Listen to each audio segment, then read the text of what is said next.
All right. Well, this is to keep the rest of you from having to suffer as much as I did in buying a computer. This is a comparison of the XPS 15 7590, I believe, to the Dell 5680, which I recommend on technical terms. Now, to go in a bit deeper, I did also pick up a Dell 7680. And that Dell heated a lot when I got it. That was the main problem with it. So let's take a quick look here at the heat specs, because the heat specs on the XPS are not that different from the heat specs on the on the on the 7680. So to save you a lot of time, don't get a 7680 unless you want to use a cooling tray, and also unless you want to use it in a plugged-in mode. So if you study the different websites about this, what you'll find is that you'll see stats of around 2 hours for Dell 7680, and you'll see people even claiming 8 or 10 hours on the 5680. So the 5680 was built from the ground up. So what I'm showing you here is what's going on with the CPUs right now. I launched Google Earth. Now, admittedly, this computer is 3 years old, but the behavior wouldn't be dissimilar with the 7680. The 7680 is just a repeat of the 70, I believe 70, the previous generation, perhaps the 7580 or the 7570. So they had a heating problem, and then they just didn't care about it, which is incredible.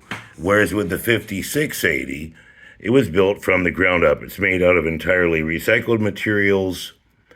So, the issue with this is that you're stuck with whatever memory you get it with, and they're very expensive. However, I got this one refurbished, but I wasn't able to get 64 gigabytes. So what I got was 32 gigabytes, but the speed of this thing is just mind-boggling. So, what happens when you run out of physical memory is you use what's called the page file, which is basically to use a hard drive as an extension of your memory, or the swap file. And presumably the computer is smart enough to only use that swap file for the part of the RAM that is being queried upon the least. So with an SSD drive, solid state drive, and with this kind of bus, so here I want to show you I've been running this all day long, not necessarily the last hour. I haven't been super busy, but you see the heat on this thing. Now, I was able to get it to be physically warm, working heavily all day long in 3D modeling and Google Earth. I didn't look at that time at this, at how the guts of the system behaved.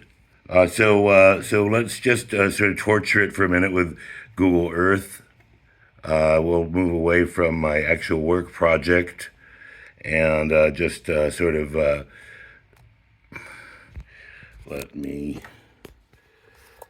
see if I can get it to put a little load on it. Okay, that should heat it up a little bit.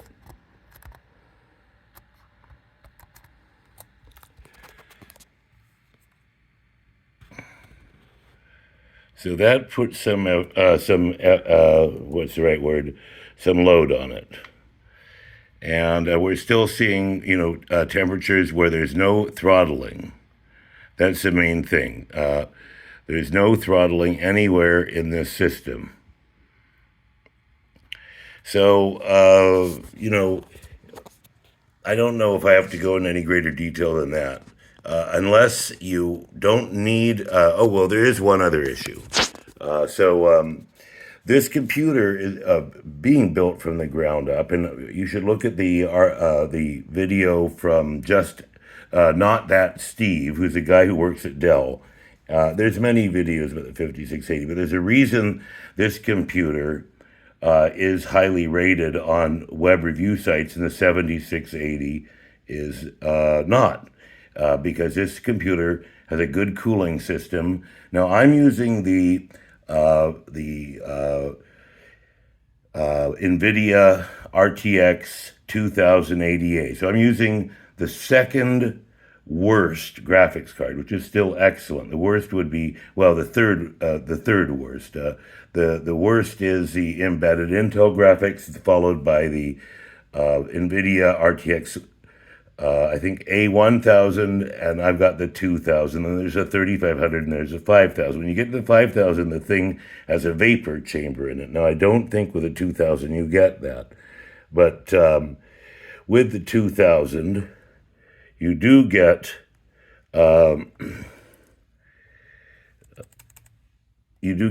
monster graphics. This system is 200 to 300% faster in every single way, shape, and form than the XPS 15, even though my XPS 15 has 64 gigabytes of RAM in it. Another interesting feature is that this chassis was built with the highest rating for abuse. So I wouldn't recommend driving your car over it, but that's the sort of things that these abuse tests are. So short of an actual industrial PC, which looks like a tank, this is the highest rated for abuse. So now with that said, I do have one concern about Dell right now with what's going on politically. Politically, we have a problem where one person, a civilian, is being murdered or killed every 2 to 3 minutes in Gaza, and we don't really have any statistics about how many of the resistance fighters from Hamas or terrorists, depending on your point of view. But Michael Dell has donated heavily to the Israeli Defense Fund, and I hope he revises his donation strategy unless this war comes to a close soon. So the other laptop, which doesn't have this political baggage, is the Lenovo P16. However, I do buy a lot from Dell. I am just voicing my concern about what's going on over there right now and whether it's wise for my main hardware vendor to be supporting a military that's killing a civilian every 2 to 3 minutes. So the Lenovo P16 is not as good as this in general. And another factor, of course, is this OLED screen, which is just gorgeous, which is, I believe I was showing you an example of this photo right here, where you see the rich colors. And then we look at the previous type of technology, which is on this XPS 15, and you see if we pull out how rich those blues are, you might be able to, tune this computer, but it's just amazing difference in the beauty of this photo. So it has the the near industrial grade rating. It has extremely good cooling because there's no point in having a fast processor like a 13th gen i9 if it's constantly being throttled. And I believe even now we'll see that this one is throttled on most of the cores. And whereas if we look at this guy here, who I tried to torment a little bit, we see 30, let's take a look at the temperatures. This is a different version of HW Info, annoyingly, but we see, 55, 50, 45 C, somewhere around 120 to 130 degrees, whereas over here, we're 95 to 100 C, which is like 200. And my own concern is how long do components last that are running at this heat? So this OLED screen is really beautiful. And if you can either, go to the Dell outlet, this one is refurbished. Often the refurbished are just returns that have never really been touched. You want to make sure and avoid probably the scratch and dents. But here you can see Dell outlet refurbished. And the other way is B&H. B&H somehow is able to get, right at the moment, for $29.99, one of these guys packed with capabilities, whereas that same 64 gigs, one of the high-end graphics cards, 64 gigs of RAM, one of the high-end graphics cards, and it's basically a sort of a maxed out model, which would normally be at least $4,500.